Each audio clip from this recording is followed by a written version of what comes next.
श्री स्वामी समर्थ निजध्यास चॅनलवर आपल्या सर्वांचे स्वागत आहे। मागच्या भागामध्ये आपण वल्गा सुक्ताची माहिती आणि फायदे जाणून घेतले। आताल्या व्हिडिओपासून आपण प्रत्येक साधनेच्या संपूर्ण माहितीचा एक व्हिडिओ याप्रमाणे वल्गा सुक्ताच्या सर्व साधनेसाठी सिरीज सुरू करू। कारण एकाच व्हिडिओमध्ये संपूर्ण डिटेल माहिती देताना व्हिडिओ खूप मोठा आणि कंटाळवाणा वाटू शकतो आणि कोणत्याही साधनेची अर्धवट माहिती आपल्या फायद्याची नसते। म्हणून आजच्या या व्हिडिओमध्ये आपण वल्गा सुक्ताची शांती साधना डिटेलमध्ये जाणून घेऊ। ती कशी करायची, कशासाठी करायची, काळ वेळ याची संपूर्ण माहिती घेऊ। वल्गा सुक्त हे वेदमंत्र असल्यामुळे ते खूप प्रभावी आहेत हे तर आपल्याला माहीतच आहे। खास घरात निर्माण होणारे कलह, घरात नकारात्मक शक्तींचा प्रभाव, झालेले मानसिक खच्चीकरण, मनाची अनामिक भीती, शारीरिक दुखणे किंवा आजार, व्यवसायात होत असलेले नुकसान, दुभत्या प्राण्यांचे दूध उडणे, त्यांच्यावर झालेले तांत्रिक प्रयोग, नजर दोष अशा बऱ्याच गोष्टीसाठी वल्गा सुक्ताच्या वेगवेगळ्या साधना थोडक्यात आपण मागील व्हिडिओमध्ये बघितले आहे। जर तुम्ही तो व्हिडिओ बघितला नसेल तर आधी तो व्हिडिओ बघून घ्या, कारण वल्गा सुक्त काय आहे, वल्गा सुक्ताच्या वेगवेगळ्या साधना कोणत्या हे समजल्यावरच तुम्हाला त्याच्या प्रभावी उपायाचे महत्त्व कळू शकेल। लिंक तुम्हाला वर आई बटनवर आणि डिस्क्रिप्शनमध्ये मिळून जाईल।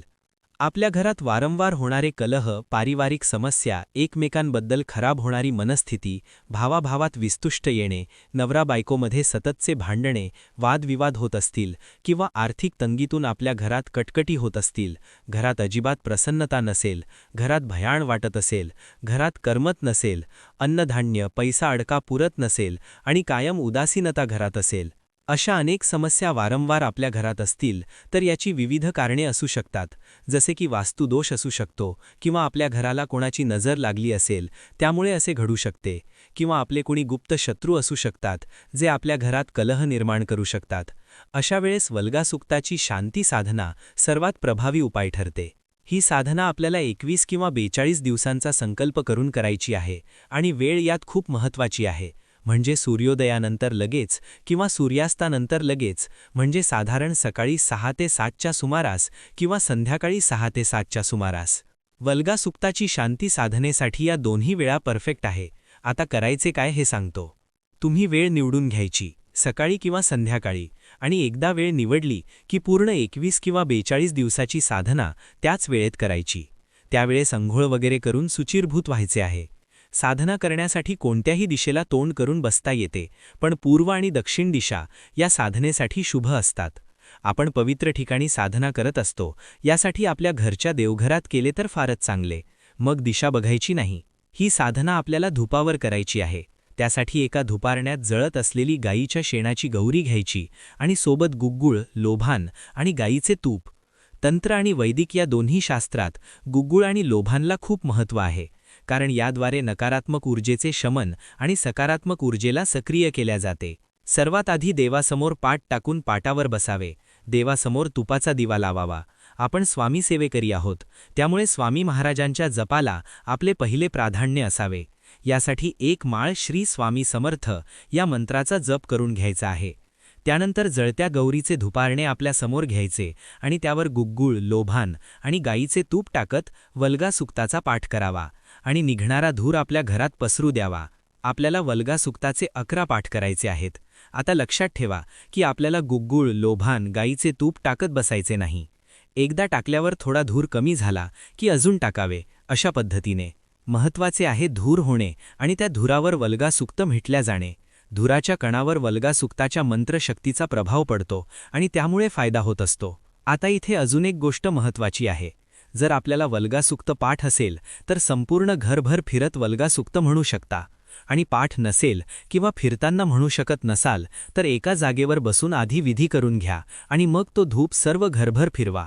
पहिल्या दिवशी आपल्याला संकल्प करायचा असतो, कारण कोणतीही साधना मर्यादित काळासाठी जेव्हा आपण करतो तेव्हा ती संकल्प करून आणि वेळेचे नियम पाळून झाली पाहिजे, अशा शास्त्राचा दंडक आहे।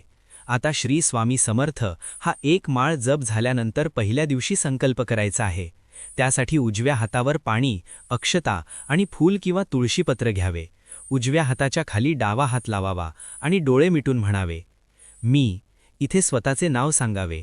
आज या शुभ तिथीला वल्गा सुक्ताची ही शांती साधना सुरू करत आहे। माझ्या घरातील सर्व नकारात्मक ऊर्जा, कलह, वास्तुदोष आणि बाहेरील बाधांचे निवारण व्हावे, हा माझा मुख्य उद्देश आहे. या साधनेद्वारे माझ्या घरात सुख, शांती, समाधान आणि ऐश्वर्य नांदू दे. अंगिरस ऋषींच्या आशीर्वादाने आणि श्री स्वामी समर्थांच्या कृपेने माझे आणि माझ्या परिवाराचे संरक्षण व्हावे. ही सेवा मी पूर्ण श्रद्धेने अर्पण करत आहे. आणि मग पाणी जमिनीवर सोडून द्यावे किंवा एखाद्या ताम्हणात सोडून मग ते पाणी अंगणात, तुळशीला किंवा झाडाला टाकावे. अशा पद्धतीने संकल्प झाल्यावर मग विधीला सुरुवात करावी. हे पहिल्याच दिवशी करायचे आहे. दुसऱ्या दिवशीपासून 1 माळ झाल्यानंतर विधी सुरू करायचा. साधना तुम्ही सुरू केल्यानंतर तुम्हाला फरक जाणू लागेल हे नक्की. आणि साधना पूर्ण झाल्यानंतर तुम्ही बघाल तुमच्या घरातील वातावरण प्रसन्न झाले आहे. पैशाची चणचण कमी होऊन पैसा हाताशी दिसत आहे. घरातला कलह शांत होऊन सर्वांचा क्रोध कमी झाला आहे आणि समजून घेण्याची वृत्ती वाढली आहे. सततची भांडणे बंद झाली आहे. आपल्या घरच्या उन्नतीसाठी तुमचे आणि अन्य घरातील अन्य सदस्यांचे प्रामाणिक प्रयत्न दिसून येत आहे. अनेक आनंदाचे क्षण येण्याला सुरुवात झाली आहे. असे जेव्हा जाणवले तेव्हा अजून एकदा आपल्या घरात संकल्पित वल्गासुक्ताची ही शांती साधना करायची आहे. वल्गासुक्त खरंच खूप प्रभावी आहे. तुम्ही एकदा तरी ही साधना करून फरक बघा. आता या पुढच्या व्हिडिओमध्ये आपण वल्गासुक्ताची मोहरी साधना पूर्ण डिटेलमध्ये बघणार आहोत. त्यामुळे ही वल्गासुक्ताची सिरीज आत्ताच फॉलो करून ठेवा.